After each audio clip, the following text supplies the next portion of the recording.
అద్భుతమైన రోజు మన జీవితంలోకి మరి ఏ క్షణాన ధ్యానం వచ్చిందో గాని ఆ క్షణం నుంచి జీవితమే మారిపోయింది. సో ఈ మొత్తం క్రెడిట్ పత్రి సార్కి, పత్రి మేడంకి ఇస్తూ మరి మన జీవితంలో ప్రతి క్షణము ఇంత అద్భుతమైన దివ్యత్వంతో రావడానికి వాళ్ళు ఇద్దరు ప్రధాన కారకులు. మరి ఈరోజు ఈ సెషన్కి మరి ఈ మహావతార్ బాబాజీ ఏదైతే ఫౌండేషన్ ఉందో ఇది 365 రోజులు మరి సత్యాన్ని తెలియచేద్దామనే కంకణం కట్టుకున్న మరి ఈ ఛానల్కి, ఈ ఛానల్ నిర్వహించే ఎవరైతే టెక్నికల్ టీం ఉన్నారో ప్లస్ ఇందులో పాల్గొన్న ప్రతి ఒక్కరికి నా ధన్యవాదాలు తెలుపుకుంటున్నా. ఈ మహావతార్ బాబాజీ గురించి పత్రి సార్ ఎన్నోసార్లు చెప్పారు. సో ఎప్పుడైతే పత్రి సార్ మనకి అందరి గురువుల దగ్గర నుంచి నేర్చుకో అనే ఒక అద్భుతమైన దారి కల్పించారు పిఎస్ఎస్ఎంలో, సో అంతవరకు ఈ భూమి మీద ఉన్న చైతన్యము ఒకటి 40 సంవత్సరాలు అంటే 1980 నుంచి చైతన్యం మారిపోయింది.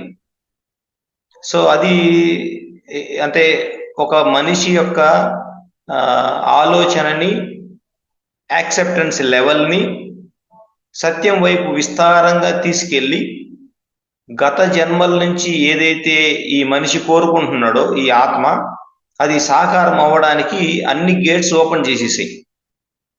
సో ఇది ఒక పెద్ద పరిణామం.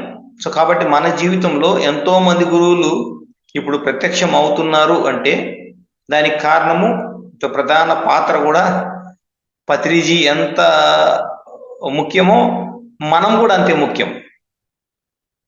సో ఎందుకంటే పత్రి సార్ చెప్పేస్తారు కానీ అది ఆచరించే వాళ్ళు కూడా కావాలి. సో ఈరోజు ఇంతమంది పెరిగిన మాస్టర్లు దాన్ని ఆచరిస్తూ ముందుకు తీసుకెళ్తున్నారు అంటే వీళ్ళందరూ ఆ సత్యం యొక్క బాటలు నడుస్తున్నట్టే అర్థం. సో ఎవరు ఎక్కువ కాదు, ఎవరు తక్కువ కాదు. సో బాబాజీ ఈ బుక్లో అదే చెప్తారు. నా దృష్టి ఎలా ఉంటుంది అంటే ప్రతి మనిషిని కూడా 100% నాతో సరి సమానంగా చూస్తాను. వాళ్ళలో ఏమి తప్పులు ఉన్నాయి, ఇంకేదో ఉన్నాయి, పొరపాట్లు ఉన్నాయి, తక్కువతనం ఉంది, ఇది చూసే స్థితిలో నేను లేను. ఎందుకంటే అతను నా యొక్క ప్రతిబింబము. ఈ లెక్కలో నేను చూస్తాను కాబట్టి నాకు ఎవ్వరూ చెడ్డవాళ్ళు కనిపించరు ఈ లోకంలో అని బాబాజీ నీలకంఠం గారితో అంటారు. సో ఆయన మనల్ని ఎలా ట్రీట్ చేస్తున్నారు? ఈక్వల్స్ లాగా. సో మనలో ఏమున్నాయి మనకు తెలుసు, ఆయనకి తెలుసు, కానీ లోపలుండే దివ్యత్వాన్ని మాత్రమే ఆయన చూస్తున్నారు. అది ఎలాగైనా ఏదైనా ఒకరోజు అంటే కంప్లీట్ దైవత్వం అనే దాంట్లో చేరుతుంది అని ఆయనకి విశ్వాసం ఉంది కాబట్టి అదే ముందుగానే ఎక్స్పెక్ట్ చేస్తున్నారు. ఆటోమేటిక్గా అది మేనిఫెస్ట్ అవుతుంది. సో ఇక్కడ బాబాజీ మరి ఈ బుక్లో అంటే ఫస్ట్ బుక్ మిస్టిజం అన్లాక్డ్. మిస్టిజం అంటే ఆధ్యాత్మికత, అన్లాక్డ్ అంటే ఓపెన్ చేయబడింది. సో ఇంతవరకు అది రహస్యంగా ఉంది, ఎవరు దాన్ని తీసే సాహసం చేయలేదు. అది ఓపెన్ చేసినా అర్థమయ్యే స్థితిలో మనిషి లేదు. 1952లో నీలకంఠం గారికి ఈ బుక్ అంటే చెప్పడం ద్వారా, ఆయన రాయడం ద్వారా తర్వాత ఇది ప్రింట్ అయ్యి ప్రజల్లోకి వచ్చింది. సో ఒకే ఒక పాయింట్ నాకు చాలా అంటే ప్రేరణ కల్పించింది ఏంటంటే ఏ ఉద్దేశంతో ఈ బుక్ రాశారు అని బాబాజీ నీలకంఠం గారితో చెప్పేటప్పుడు దీనిలోని సత్యము భూమి మీద 500 బిలియన్ పీపుల్కి వెళ్ళాలి అంటారు. సో అతను ఒక జర్నలిస్టు, బాగా educated, the Hindu, the mail, the express వీటిల్లో జర్నలిజం రాసి ఎంఏ లిటరేచర్ చేసిన ఆయన. సో ఆయన ఆ మాట విన్నప్పుడు బాబాజీ నోటెమ్మటే ఆయన అడగతాడు, గురుదేవా 500 బిలియన్ అని చెప్పినారు, మిలియన్ అనుకుంటాను అంటాడు. నాయనా, నువ్వు విన్నది కరెక్టే, కానీ నీ మైండ్ అక్కడ ఇంటరాక్ట్ అవుతుంది.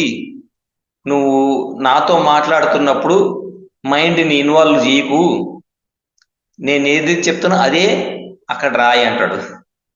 ఎందుకంటే మిలియన్కి బిలియన్కి 3 సున్నలు తేడా ఉంటుంది. సో 500 బిలియన్ అంటే లెక్క ప్రకారము 50,000 కోట్ల మంది. సో ఇది నేను ప్రాక్టికల్గా క్లాస్ చెప్పినప్పుడు కూడా అక్కడ ఒకరిద్దరు అబ్జెక్ట్ చేశారు. ఏమిటంటే భూమి మీద ఇప్పుడు జనాభా తీసుకున్న 800 కోట్లే ఉన్నారు. మరి మీరు ఆ బుక్లో ఉందని చెప్పారు బాబాజీ, ఒప్పుకుంటాను. కానీ ఈ నీలకంఠం గారు అడిగింది కరెక్టే కదా, 800 కోట్ల జనం ఉన్నప్పుడు మీరు ఎలాగా 50,000 కోట్లు, అది కూడా బాబాజీ ముఖతా విన్నాము రాశామన్నారు. సో అక్కడ క్లారిఫై చేస్తారు బాబాజీ, నువ్వు రాసింది కరెక్టే, దాన్ని దిద్దకు, అది అలాగే ఉంచని. సో అది నాకు ప్రేరణ కలిగింది. అట్లీస్ట్ నేను ఈ బుక్లోని ఈ సత్యాన్ని, వాళ్ళ యొక్క కన్వర్జేషన్ని నా లెవెల్లో కొంతమందికైనా తీసుకెళ్ళగలిగితే, మరి ఆ 50,000 కోట్లు తెలుగులో మనం మన అంకెల్లో చెప్పుకోవాలంటే కొంతమంది అయినా తగ్గుతారు కదా అని నా ఉద్దేశం. సో కొంతమందికి తీసుకెళ్ళినా ఆ కొంతమంది తగ్గిపోతారు, వాళ్ళ ద్వారా ఇంకా ప్రచారం అవుతుంది కదా అని. సో ఇక్కడ బాబాజీ చెప్పేది ఏంటంటే, ఆధ్యాత్మికతలో మీరు ఎంత లోతుకు వెళ్తుంటే అన్ని రహస్యాలు మీకు తెలుస్తూ ఉంటాయి. అంటే ఆ లోతుకి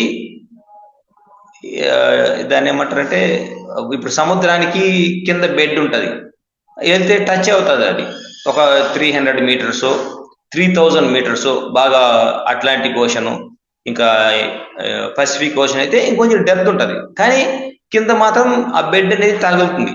కానీ ఆధ్యాత్మికతలో మీరు ఎంత లోతుకి వెళ్తుంటే అది ఇంకా అంత లోతుకి వెళ్తూ ఉంటుంది. మీరు ఎప్పుడు కూడా ఆ యొక్క లోతుని ఏ మనిషి కూడా టచ్ కాలేడు. అది ఎంత లోతుకి వెళ్తుంటే ఇంకా మీకు తెలుస్తూనే ఉంటాయి. సో మీ లెవెల్లో 500 మిలియన్ అనేది సాధ్యం అనిపిస్తుంది, కానీ మా లెవెల్లో నువ్వు ఈ బుక్ రాస్తున్నావంటే ఇది ఎంతమందికి రీచ్ అవ్వాలంటే 500 బిలియన్ అని అనడం జరుగుతుంది. సో మనకు పత్రిసారి ఇచ్చిన మెసేజ్ ఎంతో అద్భుతంగా ఉంది. ఎందుకంటే స్ట్రేంజర్స్ అమాంగ్ అస్ అనే బుక్లో దాంట్లో చెప్పడం జరిగింది. ఒక 10 ఏళ్ల క్రితమే పత్రిసారి చెప్పారు ఇది, నైనా ఇప్పుడుండే పెరిగిన మాస్టర్లో 80 to 90% వాకిన్స్ ఉన్నారు అన్నారు.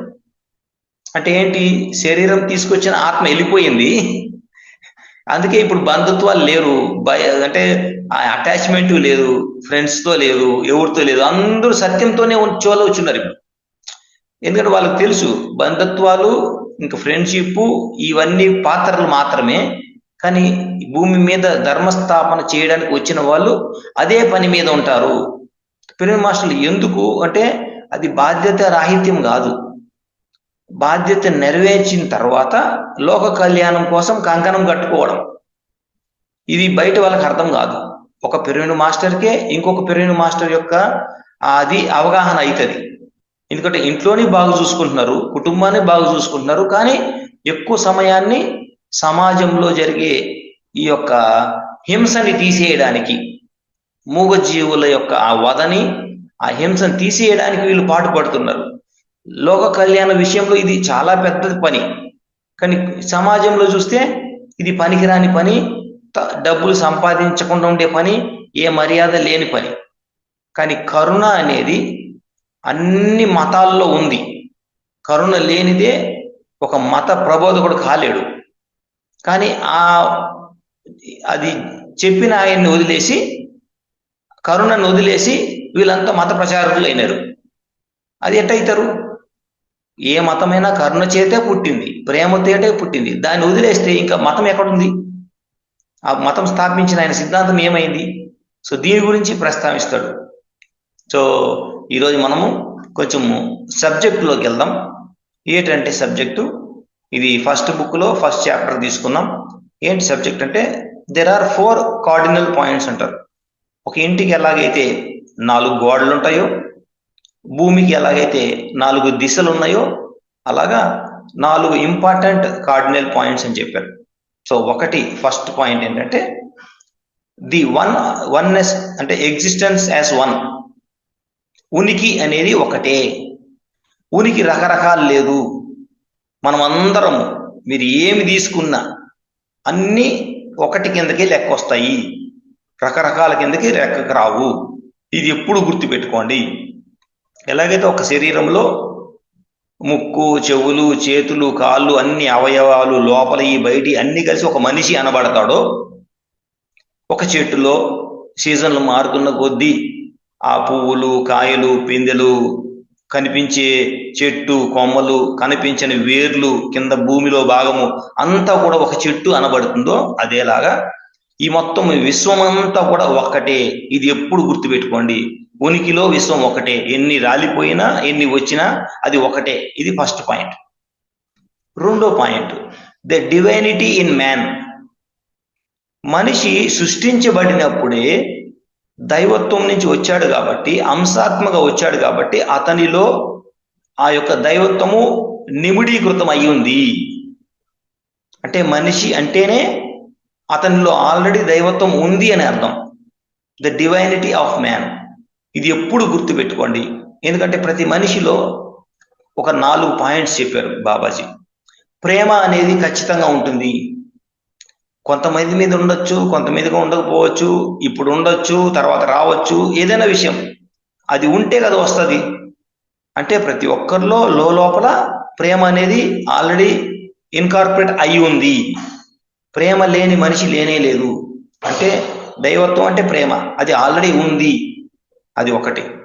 రెండోది ఏంటంటే నిస్వార్థంగా ఉండడము. అన్ని చోట్ల కఠినంగా ఉన్నాడు మనిషి. కొన్ని చోట్లలో చాలా లిబరల్గా ఉంటాడు, కొన్ని చోట్ల పట్టుకుంటాడు. సో ఆ లిబరల్గా ఉండేదాన్ని అంటే నిస్వార్థంగా ఏదైతే ఇష్టమైందో తనకు ఆ పని చేసేదాన్ని అది అంటాడు. ఇంకొకటి ఏంటంటే అప్పుడప్పుడు ఈ కరుణ, ధర్మము, ఇటువంటి మంచి మంచి క్వాలిటీసు ఈ ప్రతి మనిషిలో సందర్భానుసారం బయటకు వస్తూ ఉంటాయి. మనకు కనిపిస్తేనే మనం అతని మంచితనాన్ని గుర్తిస్తాం. ఎన్నో చోట్ల కనిపించకుండా కూడా చాలా మంది చేస్తూ ఉంటారు.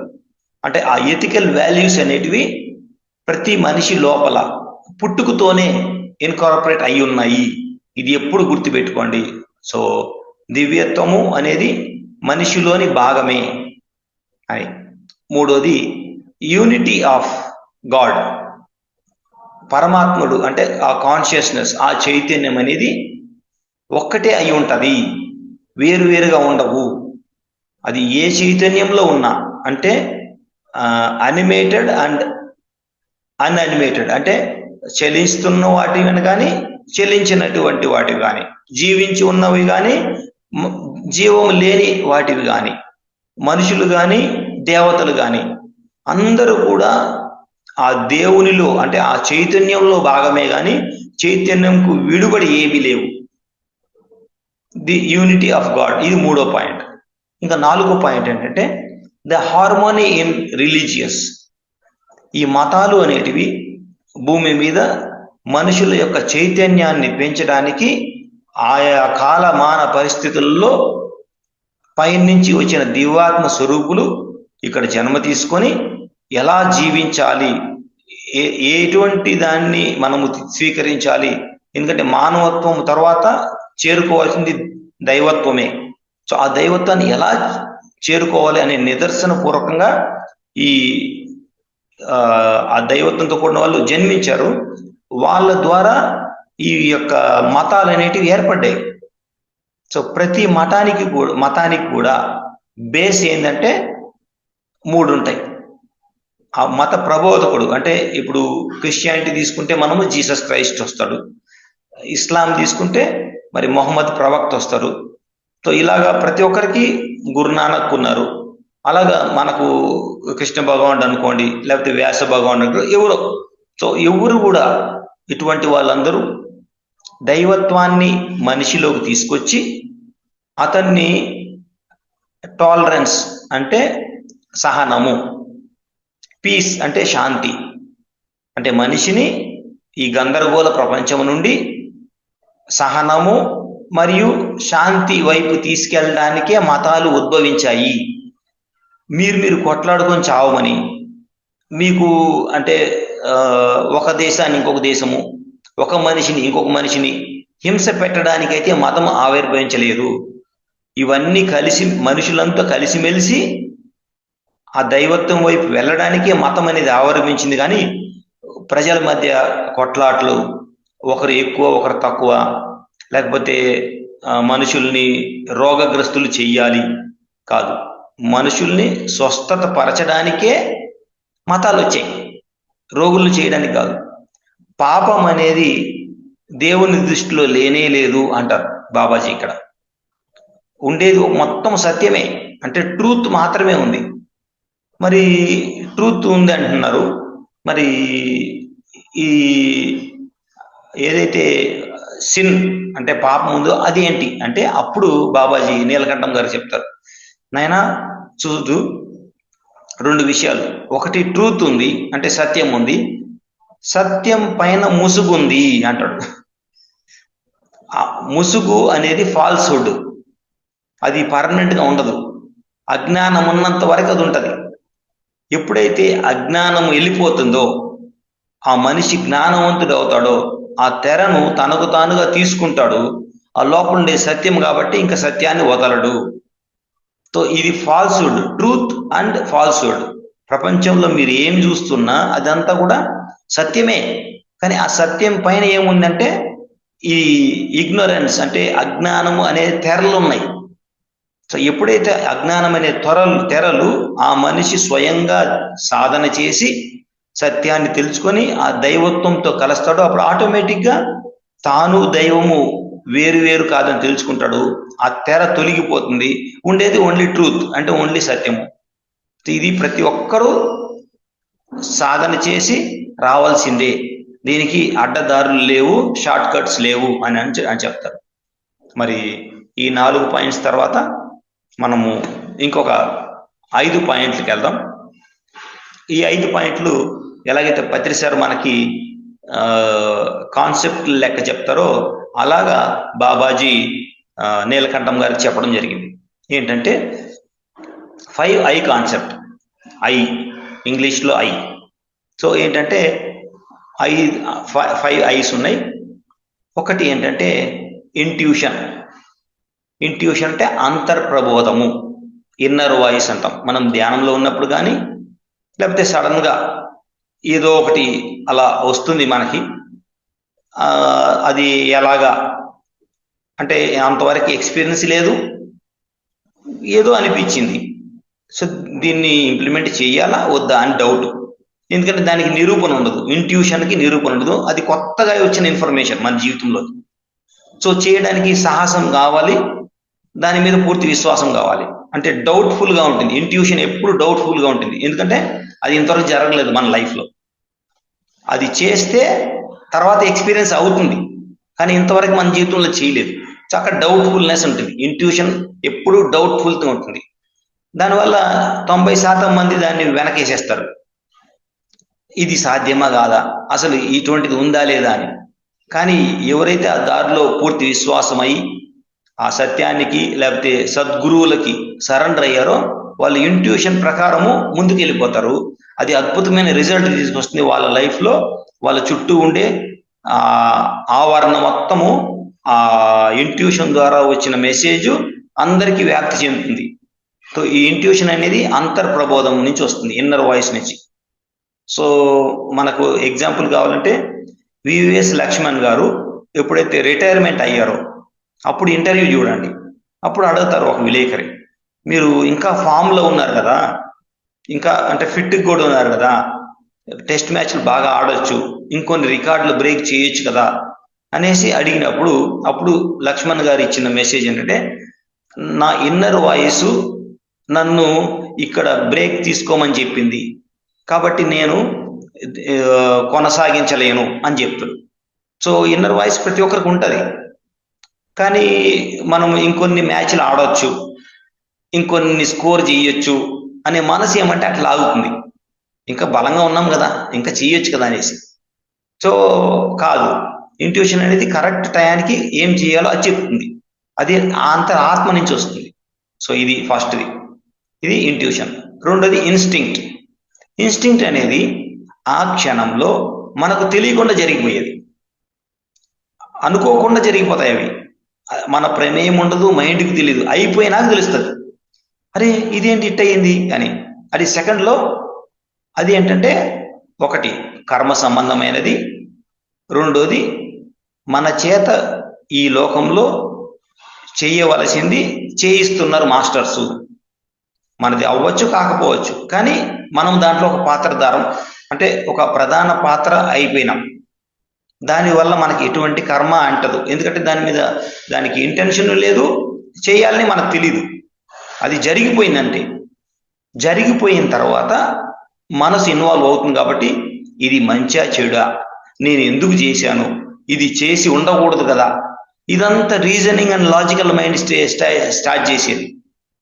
యాక్చువల్లీ జరిగినప్పుడు మీకు ఏమీ సంబంధం లేదు, దాన్ని అక్కడ మర్చిపోవాలి. కానీ మైండ్ మర్చిపోదు, ఇట్టు నేను చేసి ఉండకూడదు, రిజల్ట్ బాగానే వచ్చింది, కానీ దాని మీద మళ్ళీ అనలైజ్ చేసుకుంటూ టైం వేస్ట్ చేసుకుంటూ దానికి కర్మని యాడ్ చేసి ఇటు చేశాను కదా ఏమవుతుందో. సో దీంట్లో ఉండకూడదు మనం. సో ఇవి రెండు బేసిక్ ప్లస్ మోస్ట్ పవర్ఫుల్ అంటారు బాబాజీ. ఒకటి ఇంట్యూషన్, రెండోది ఇన్స్టింక్ట్. ఇవి రెండు ఆత్మ నుంచి వచ్చినవి. ఈ రెండింటిని మీరు ఎప్పుడు ఫాలో కండి. ఇవి రెండిటి వల్ల మీకు మేలే జరుగుతుంది, కానీ ఎప్పుడు కీడనే జరగదు. సో ఇంట్యూషన్, ఇంకొకటి ఇన్స్టింక్ట్, ఇంకా ఈ మూడు ఉన్నాయి. ఈ మూడు దగ్గర జాగ్రత్తగా ఉండాలి. ఇంటెలిజెన్స్ అంటే తెలివి. తెలివి అంటే ఇది సమాజం నుంచి వచ్చింది, చిన్నప్పటి నుంచి వచ్చింది.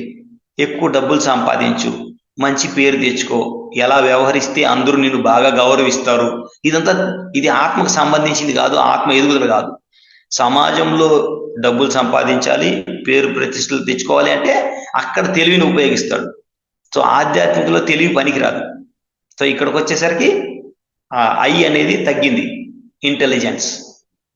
సో నాలుగోది ఏంటంటే ఇమిటేట్, ఒకరిని ఫాలో అవ్వడం. పత్రిసారి గడ్డం పెంచుకున్నారు కదా అని నేను కూడా గడ్డం పెంచుకోవడం, ఒక క్యాసెట్ వినేసి అది మాట్లాడడం. మన సహజ స్థితిని మనము ఇమిటేట్ చేయలేం వేరే వాళ్ళని చూసి. కొంత సమయానికి మన అసలు రూపం బయటకు వస్తుంది. సో ఎవరిని మనము ఆధ్యాత్మికతలో ఇమిటేట్ చేసేదానికి ప్రయత్నం చేయకూడదు. ఒకరిలాగా ఇంకొకరు ఉండలేరు. సో మనం ఇక్కడ మనలాగానే మనం ఉండాలి, అది ఏం జరిగినా. దీన్నే శ్రీకృష్ణ భగవానుడు స్వధర్మం అని చెప్పడం జరిగింది. సో ఇక్కడ కూడా మనము ఇమిటేట్ అంటే ఎవరిని ఇమిటేట్ చేయాల్సిన అవసరం లేదు.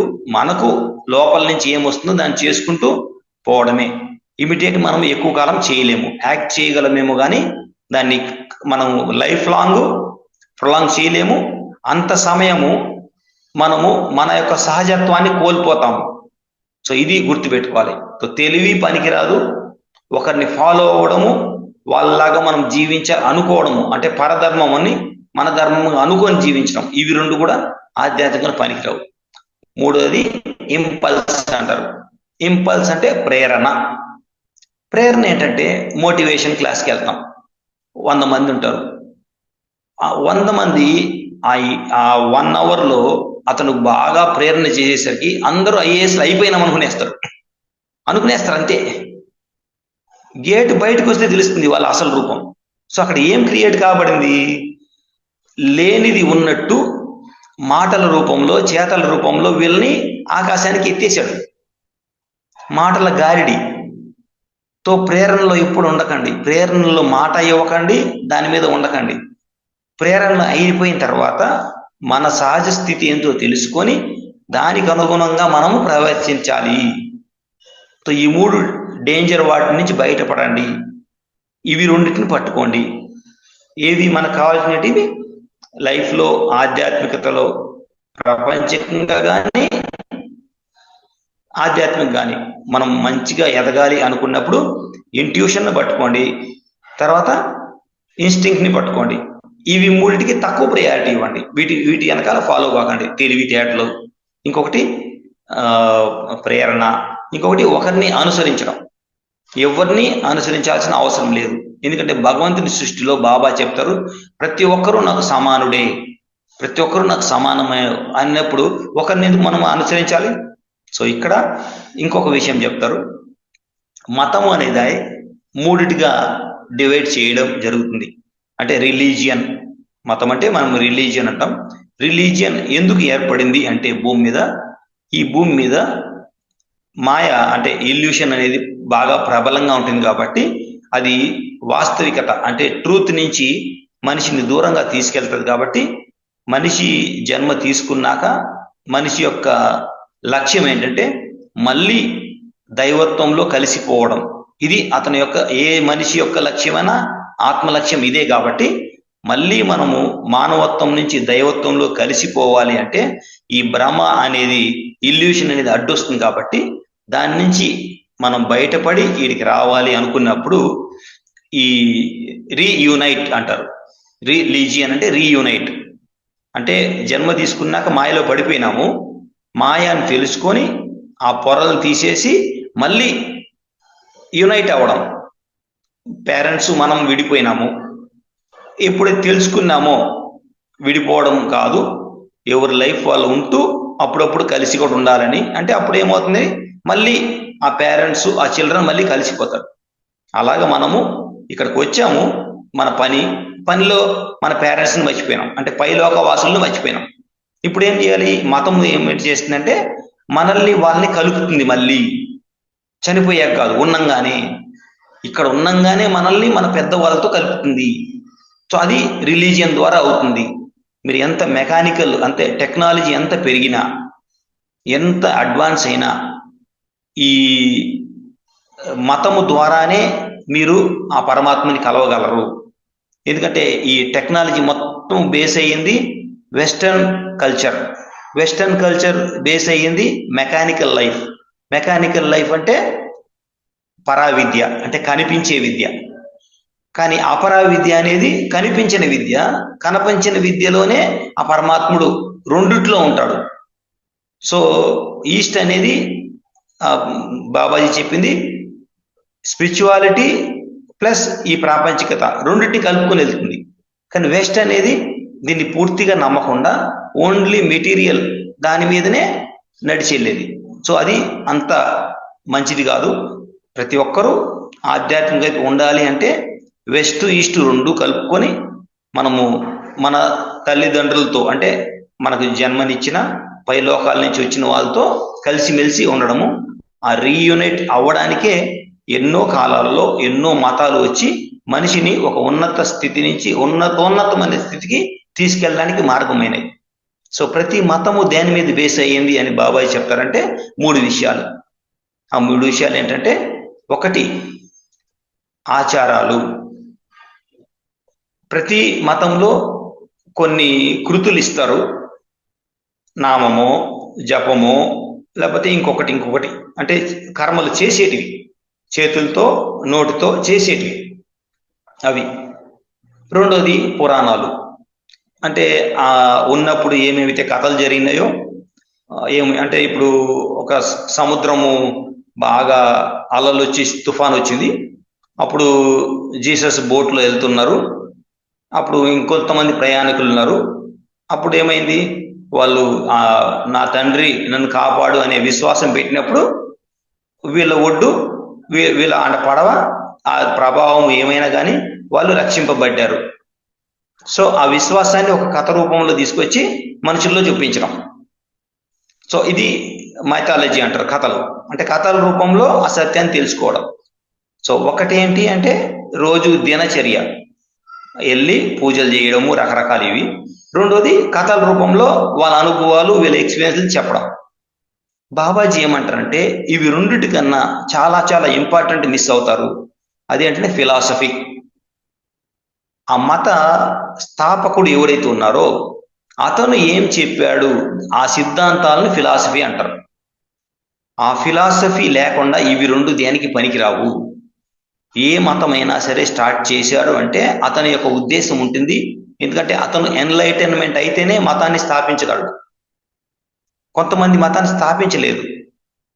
వాళ్ళ యొక్క అనుగుణులు అంటే కింద ఉండే నెక్స్ట్ జనరేషన్ వాళ్ళు మతాన్ని స్థాపించారు. వాళ్ళకి అసలు మతం అనేది కూడా తెలియదు. ఎవరైతే ఉండి జీవించి వెళ్ళిపోయారో, కానీ ఎవరైతే ఫాలో అయ్యారో వాళ్ళు మతాలను పెట్టారు. అక్కడి నుంచి స్టార్ట్ అయింది ఈ మతం అనే గోళ. ఉన్నప్పుడు ఏం లేదు అక్కడ. సో ఆయన ఏం చెప్తారంటే ఎవరైతే ఎన్లైటన్మెంట్ పర్సన్ ఉన్నారో అతను కొన్ని ఫిలాసఫీ అంటే కొన్ని సిద్ధాంతాలు చెప్పుంటారు. సరి అయిన జీవన విధానం ఎలా ఉండాలి, ఏదేది పాటిస్తే మీరు ఆ దైవత్వంతో కలిసి ఉంటారు అని చెప్పుంటాడు.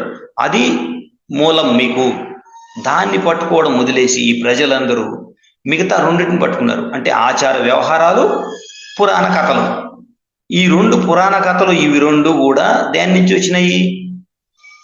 ఫిలాసఫీ నుంచి వచ్చాయి సిద్ధాంతాలు. ఇప్పుడు పిఎస్ఎస్ఎం కానీ మనం తీసుకుంటే పిఎస్ఎస్ఎంలో మనం వ్యక్తులను పట్టుకోకూడదు, అదేలాగా రోజు జరిగే కార్యక్రమం పట్టుకోకూడదు. పిఎస్ఎస్ఎంకు మూలం ఏంటి? పత్రిసారి ఇచ్చిన 18 ఆదర్శ సూత్రాలు. ఎప్పుడైతే ఆదర్శ సూత్రాలను పట్టుకున్నామో మనం ఎగ్జాక్ట్గా పిరమిడ్ మాస్టర్ అవుతాం. అది ఒక్కటి పక్కన పెట్టేసి మళ్ళీ మనము విగ్రహారాధన, పూజలు, ఇంకా ఒకరి కాలు పట్టుకోవడము, ఒకరికి మాలలు వేయడము, ఒకరి చేత మాలలు వేసుకోవడం అని అంటే ఇది కృతుల కిందకు వస్తుంది. మళ్ళీ ఆ కథలు చెప్పుకుంటూ ఉంటాం మనం. సో ఈ రెండిటికన్నా బెస్ట్ సిద్ధాంతాలు ఏవైతే ఉన్నాయో దాన్ని పట్టుకోవడము. సో ఇప్పుడు ప్రజలందరూ ఏం చేస్తున్నారు అని బాబాజీ అంటారంటే, ఒక బాస్కెట్ ఉంది, ఆ బాస్కెట్లో యాపిల్స్ ఉన్నాయి. యాపిల్స్ వచ్చి సిద్ధాంతాలు అంటే ఫిలాసఫీ, ఆ బాక్స్ వచ్చి డైలీ చేసుకునే కృతులు ప్లస్ దాన్ని ఏమంటారు ఆ కథలుగా చెప్పుకుంటారు. ఒకటి జరుగుతుంది, ఎవరు మైండ్ వాడు పెట్టి ఆ కథని కొంచెం లాగదీస్తారు, కొంచెం తగ్గిస్తారు, ప్రజల్లో నమ్మకము అపనమ్మకము కలిగి చేసే ఆ మైండ్ గేమ్ చేస్తారు. సో బాక్స్ని పట్టుకున్నారు అంటే అవి రెండింటిని పట్టుకున్నారు. కానీ అసలైన యాపిల్ ఎప్పుడో మిస్ అయిపోయినాయి. సో ఇప్పుడు ఫైటింగ్ చేసుకునే దేనికోసం అంటే యాపిల్స్ కోసం కాదు, భూమి మీద ఆ డబ్బాల కోసం ఫైటింగ్ చేసుకుంటున్నారు వీళ్ళు. సో వాళ్ళకి ఎంత జ్ఞానం ఉందో తెలుసుకోండి మీరు. కాబట్టి ఎవ్వరు కూడా ఎప్పుడు కూడా డబ్బాల కోసము మీరు ఫైటింగ్ చేసుకోవద్దు. ఎవరైనా సరే ఎంతో అద్భుతమైన మెడిటేషన్ మెసేజ్ ఇచ్చారు బాబాజీ. ఏంది మెడిటేషన్ అంటే సిట్ క్వైట్లీ అండ్ కామ్లీ. చూడండి, అంటే నిశ్శబ్దంగా గమ్ముని కూర్చో, రిలాక్స్గా కూర్చో, నిన్ను నువ్వు గమనించు. దాంతో నీకు ఆటోమేటిక్గా నువ్వెవరో తెలిసిపోతుంది.